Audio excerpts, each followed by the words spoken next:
The election of 1876 would prove telling, as the open wound of Reconstruction showed just how weak the presidency was becoming.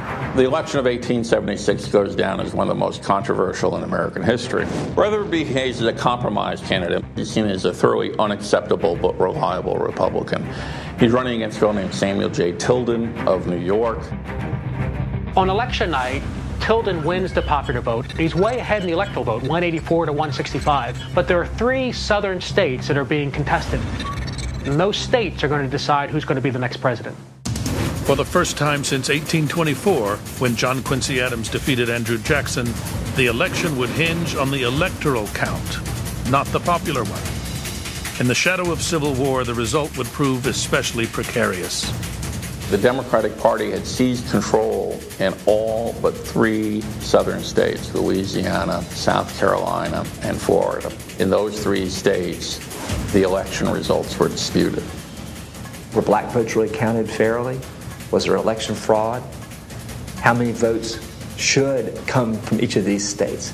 So Congress has to figure out, what do you do? The Electoral College results being challenged. Congress creates an electoral commission. The commission awards all 3 contested states to Hayes, so that Hayes is elected president by 1 electoral vote. If John Tyler was known as his accidency, Hayes was known as his fraudulency. The dispute was resolved by an informal deal known as the Compromise of 1877, a bargain that would effectively end Reconstruction. Republicans agreed to remove the last federal troops in the South, which were keeping their party in power, in the same 3 states where the votes were disputed. The compromise allows the Republican Party to abandon what had been its signature issue, the Reconstruction of the South. They've been taking political hits for this, so in some ways, not all Republicans are unhappy with the compromise.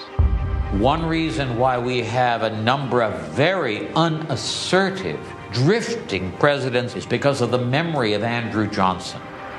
Grant's administration is a saturnalia of corruption, a carnival of debauchery.